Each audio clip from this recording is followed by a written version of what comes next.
Hi friends, welcome to my channel. AP ప్రభుత్వం ఎన్టీఆర్ భరోసా పెన్షన్ల పథకంలో అనర్హుల ఏరివేతకు చర్యలైతే తీసుకుంటోంది. పెన్షన్ల అక్రమాలు జరిగాయని ప్రభుత్వం అయితే భావిస్తోందండి. అలాంటి వారికి నోటీసులు కూడా పంపించారు. అయితే ఇప్పటికీ కొంతమంది లబ్ధిదారుల నుంచి స్పందన అయితే లేనట్టు సమాచారం. దీంతో మరోసారి అంటే రెండోసారి కూడా నోటీసులు అయితే పంపిస్తున్నారు. దీనికి స్పందించకపోతే వారందరికీ పెన్షన్లు కట్ చేసే అవకాశం ఉంది అని అధికారులు అయితే చెప్తున్నారు. ఇంతకీ ఎవరికి నోటీసులు పంపించారు, ఎప్పటి నుంచి వీరికి పెన్షన్లు కట్ చేసే అవకాశం ఉంది, ఆ వివరాలు అయితే ఈ వీడియోలో తెలుసుకుందాం. మీరు ఇంతవరకు నా ఛానల్ని సబ్స్క్రైబ్ చేసుకోకుండా ఉంటే దయచేసి సబ్స్క్రైబ్ చేసుకోండి. దీనివల్ల నేను చేసే ప్రతి వీడియో ఒక నోటిఫికేషన్ మీకు అందుతుంది. అలాగే లైక్ చేయండి, షేర్ చేయండి. మీరు ఇచ్చే ఒక్క లైక్, మీరు చేసే సబ్స్క్రిప్షన్ మాకు ఎంతో ఎంకరేజింగ్గా ఉంటుంది. వీడియోని ఎక్కడ స్కిప్ చేయకుండా చివరి చూడండి. ఇక ఆలస్యం చేయకుండా వీడియోలోకి అయితే వెళ్ళిపోదాం. ఏపీలో ఎన్టీఆర్ భరోసా పెన్షన్ల కింద వృద్ధులు, దివ్యాంగులు, వితంతువులు అలాగే దీర్ఘకాలిక వ్యాధులతో బాధపడే వారికి పెన్షన్లు అందిస్తున్న సంగతి మనందరికీ తెలిసిందే. అయితే దివ్యాంగుల పెన్షన్ల జారీలో అక్రమాలు జరిగినట్లు ప్రభుత్వం అయితే భావిస్తోంది.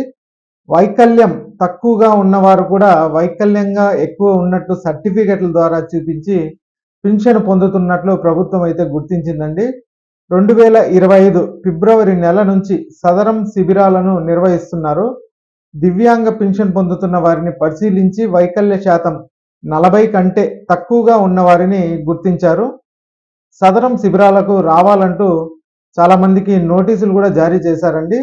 కొంతమంది అయితే గైరాజరై అంటే రాలేదని అనేసి చెప్తున్నారు అధికారులు. అలాంటి వారికి ఆగస్టు నెలలో పెన్షన్లు అందించలేదు. అంటే ఆగస్టు నెల పెన్షన్ అయితే కట్ చేశారు అలాంటి వారికి.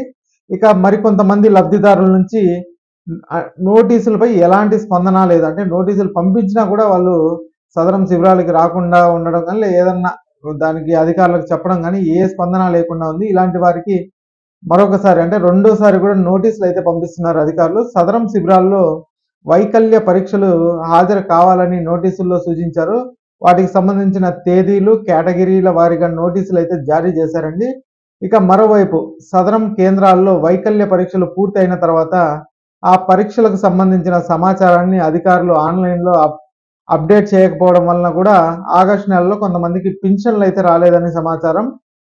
ఇది ఇలా ఉంటే వైద్యుల కొరత, ఇతరత్ర కారణాలతో కొన్ని చోట్ల సదరం పునః పరిశీలన జాప్యం అయితే జరుగుతుంది. ఈ పునః పరిశీలన పూర్తి చేసి అనర్హులను ఏరివేసి మరింత మంది అర్హులకు లబ్ధి చేకూర్చాలని ప్రభుత్వం అయితే భావిస్తోందండి. ఇక ఈ వీడియో నచ్చినట్టయితే ఒక లైక్ చేయండి. అలాగే మా ఛానల్ సబ్స్క్రైబ్ చేసుకోండి. Thanks for watching.